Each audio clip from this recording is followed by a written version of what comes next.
តែស្ងាត់ចិត្តរឹតតែឯកាទោះបីបងដឹងថាគ្មានអ្វីសង្ឃឹមចិត្តនៅទន្ទឹងទន្ទឹងហៅអូនឲ្យវិលវិញរាត្រីដែលពោពេញភាពទូមនឹងអតីតកាលពេលដែលបងបាត់បង់អូនទើបដឹងខ្លួនយ៉ាងច្បាស់ថាក្នុងជីវិតនេះទុកទងតាមអន់ទោលវិបដិសារីសួរដេញដល់រោគស្រីនេះមុលបងរត់ព្រួយកង្វល់ទ្រូងស្ទើរតែប្រេះធ្លាយឲ្យបងឆ្លើយដាច់ទៅព្រោះងូខ្លៅដូចបងសុំនឹងកម្មស្នងដែលអូនដាក់ទោសឲ្យបងជួបភាពសៅមងខ្វល់ខ្វាយបន្ទាប់ពីការបែកគ្នាទៅដឹងថាស្លលាញ់អូនណាស់តែឱកាសទាំងនោះត្រូវគួរអត់ទៅហើយទឹកភ្នែកបងហូរបន្ទោសខ្លួនឯងព្រោះសោកស្ដាយមិនចេះថែមអត់បែកកាយឲ្យរងទុកធំក្រោយពេលបាត់បង់អូនទៅដឹងខ្លួនថាអត់នេះគឺរូបអូនមានដំឡៃគ្មានវេទិមខ្ញុំដូចបងអ្វីថ្លៃធ្នូស័ក្តិសមនឹងឲ្យអូនសង្ឃឹមញញឹមផ្ញើព្រេងវាសនា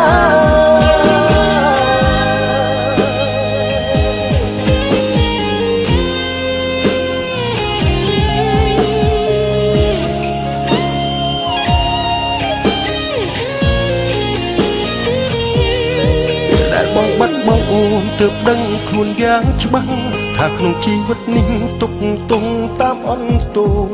វិបដិសារីសួរដេញដល់រោគស្រីនេះមុលបងរត់ព្រួយកង្វល់ទ្រូងស្ទើរតែប្រេះធ្លាយឲ្យបងឆ្លើយដាច់ទៅព្រោះងូខ្លៅដូចបងសុំនឹងកម្មស្នងដែលអូនដាក់ទោសឲ្យបងជួបភាពសៅមងខ្វល់ខ្វាយ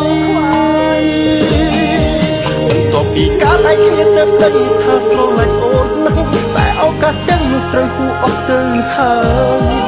ទឹកភ្នែកបងហូរបន្ទោសខ្លួនឯងព្រោះសោកស្ដាយមិនចេះថែមអត់បែកកាយឲ្យរងទុកធំក្រោយពេលបាត់បង់អូនទើបដឹងខ្លួនថាអត់នេះគឺរូបអូនមានដំឡៃគ្មានវេទិមមនុស្សដូចបងអ្វីថ្លៃធ្នូស័ក្តិសមនឹងឲ្យអូនសង្ឃឹមញញឹមផ្ញើព្រេងវាសនាព្រោះពីការឲ្យគ្នាទៅដឹងថាស្លលាញ់អូនណាស់តែឱកាសទាំងនោះត្រូវគួរអត់ទៅហើយទឹកភ្នែកបងហូរបន្ទោសខ្លួនឯងព្រោះសោកស្ដាយមិនចេះថែមអត់បែកកាយឲ្យរងទុកធំក្រោយពេលបាត់បង់អូនទើបដឹងខ្លួនថាអត់នេះគឺរូបអូនមានដំឡៃគ្មានវេទិម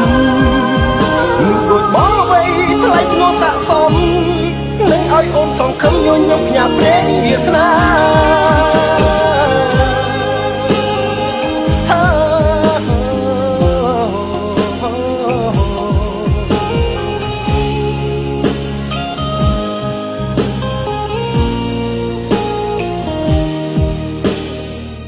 បាត់បង់ទើបដឹងថា